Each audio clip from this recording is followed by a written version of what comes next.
अपघात टाळण्यासाठी वेगवेगळ्या माध्यमातून मिळणारे ज्ञान अतिशय महत्त्वाचे आहे. हे आत्मसात केल्यास आणि त्या अनुषंगाने रस्त्यावर मार्गक्रमण केल्यास परिवार आणि त्यावर अवलंबून असणारे सुरक्षित राहतात, असे आवाहन अप्पर पोलीस महासंचालक वाहतूक महाराष्ट्र राज्य सुरेश कुमार मेकला यांनी केले.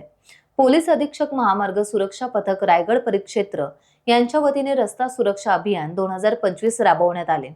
यावेळी महामार्गावरील अपघात घटनांच्या ठिकाणी स्वयंस्फूर्तीने सहभागी होऊन आपत्कालीन प्रसंगी आणि रस्ते अपघातातील जखमींना सातत्याने मदत करणाऱ्या संस्था, सामाजिक कार्यकर्ते, पत्रकार, लोकप्रतिनिधी, विद्यार्थी, पोलीस यांचा सत्कार डॉक्टर सुरेश कुमार मेकला यांच्या हस्ते करण्यात आला. त्या प्रसंगी ते बोलत होते. रस्ता सुरक्षा हा अत्यंत महत्वपूर्ण कार्यक्रम आहे आणि अशा महत्वपूर्ण कार्यक्रमाला आदरणीय सुरेश मेकला सर, अप्पर पोलीस महासंचालक वाहतूक संपूर्ण महाराष्ट्र राज्याचे प्रमुख असणारे या ठिकाणी उपस्थित आहेत. ही अत्यंत गौरवास्पद गोष्ट आहे आणि त्यांच्या हस्ते या ठिकाणी अपघाती व्यक्तीला मदत करणारे, त्याचबरोबर डेल्टा टीम आणि शालेय निबंध लिहिलेले विद्यार्थी व चित्रकला स्पर्धेतले विजेते यांना या ठिकाणी पुरस्कार देऊन त्यांचं अभिनंदन करण्यात आलं. खरं तर विद्यार्थी मित्रांनो किंवा समोर बसलेले यांना मी काही प्रश्न विचारतो. सर, मला वेळेचं गणित कळलं तर मी तेवढा कार्यक्रम तसं मला 10 मिनिटं अगोदर सांगा, कारण सर आहेत त्यामुळे. विद्यार्थी मित्रांनो, माझ्या संस्थेचं नाव मी ठेवलं सारथी सुरक्षा सेवा संस्थान, कारण सारथ्य हे श्रीकृष्णाने केलं आणि अपघात फक्त माझ्या अभ्यासामध्ये 2 कारणांमुळे होतात. एक, अत्यंत आनंदामध्ये उत्साहामध्ये ज्यावेळेस तुम्ही वाहन चालवता तो वाहन चालक त्या आनंदामध्ये सामील होतो आणि तो अपघात होतो. याचं ज्वलंत उदाहरण आणि भयानक उदाहरण जर तुम्हाला पाहायचं असेल तर दापोलीच्या कृषी विद्यापीठाचे जे कर्मचारी होते ते महाबळेश्वरच्या पिकनिकला चाललेले आणि त्या ठिकाणी छोटीशी चूक त्या ठिकाणी मोठ्या अपघाताचं कारण ठरलेले आहे. दुसरं कारण असतं, एखादी दुर्घट घटना होते ज्यावेळेस एखाद्या व्यक्तीची पत्नी किंवा जवळचा व्यक्ती मृत्युमुखी पडलाय आणि तोच व्यक्ती जर ड्रायव्हिंगवरती बसला असेल, त्या दिशेने जर वाटचाल करत असेल तर त्याच्या मनामध्ये ते विचार येतात आणि त्यावेळेस एक अपघाताचं कारण होतं. ही 2 कारणं प्रामुख्याने प्रमुख कारणं आहेत. मला विद्यार्थी मित्रांना प्रश्न विचारायचा आहे, सिग्नल किती प्रकारचे आहेत? तुम्ही निबंध लिहिला, चित्र छान काढली, यावरचा अभ्यास गुगलवरती सर्चिंगमध्ये केला असेल किंवा जीपीटी चार्टमध्ये झटपट तुम्हाला उत्तर भेटतात. खरं तरी उत्तर तात्पुरती असतात. अभ्यास केल्यानंतर, वाचन केल्यानंतर ती स्मरणामध्ये राहतात. चला, कोणी सांगू शकेल का? अरे वा, छान. कोणी माईक द्याल का तिकडे? सर, ठाकूर सर, माईक पाठवा. हा पाठवा, हा रनिंग आहे. बरोबर आहे.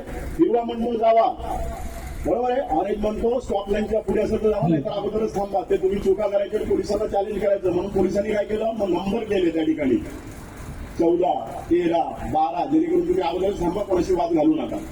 बरोबर आहे. त्याच्यावरती अजून आला उपाय, कॅमेरा आला. रेड असलो तर म्हणतो तुम्ही थांबा. 3 झाले. याच्या व्यतिरिक्त अजून माहिती आहेत का? माहीत पाहिजे.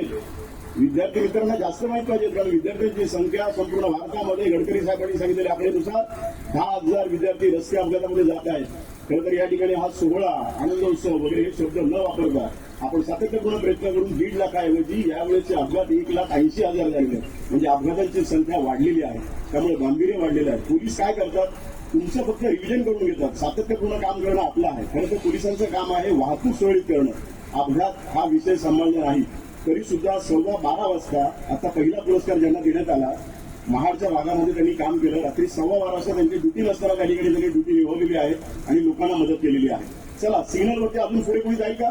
पटापट 3 सिग्नलच्या पुढे कोणी जाईल का? अरे 2 तर अत्यंत महत्वाचे आहेत, पुढचे 2च महत्वाचे आहेत. बघा, पुढचे 2 कोणते नाही ना कोणी? त्या मुलीला पाठवा, पुस्तक आपण भेट देऊ तिला. त्याला उत्तर दिल्याबद्दल, सहभागी झाल्याबद्दल, पुढाकार घेतल्याबद्दल. ये पटकन साहेब देते त्या ठिकाणी. तर एक छोटं पुस्तक त्या ठिकाणी भेट द्या. एक पुस्तक त्या मालकाला भेट द्या. हे पहा, पुढचे 2 आहेत ते रोड क्रॉसिंगचे. माणसाला देखील ग्रीन आणि रेड सिग्नल त्या ठिकाणी तुम्हाला असतो, तो तुम्ही पालन करत नाही. तुम्ही रजनीकांत सारखे हात दाखवता, त्याला चित्रपटामध्ये गाड्या थांबतात, रस्त्यावरती मात्र गाड्या अशा प्रकारे थांबत नाही. त्या गाड्या तुम्हाला धोका निर्माण करू शकतात, त्याचं जजमेंट फेल होऊ शकतं. त्यामुळे ही गोष्ट लक्षात ठेवा. एकूण आता सिग्नल किती झाले? बोला बोला जोरात. साहेबांची परमिशन आहे, बोला. 5. एवढ्यावरती सिग्नल थांबतात का? नाही. अजून 2 सिग्नल आहेत. संपूर्ण भारतामध्ये आता प्रगतशील वाटचाल चालू आहे, रस्त्याची कामं चालू आहेत. त्या ठिकाणी तुम्हाला लुकलुकणारा ऑरेंज दिसतो आणि लुकलुकणारा लाल दिवा दिसतो. लुकलुकणारा ऑरेंज काय म्हणतो की या ठिकाणी तुम्ही सुरक्षितपणे जा, आणि लुकलुकणारा रेड आहे तो म्हणतो की या ठिकाणी तुम्ही थांबा, डावी उजवी पहा आणि मग तुम्ही सुरक्षित आहात का, त्यानंतर तुम्ही पुढचा प्रवास करा. टाइम्स डिजिटलला लाईक करा, सबस्क्राईब करा, शेअर करा आणि बेल आयकॉन दाबायला विसरू नका. पाहत रहा टाइम्स डिजिटल.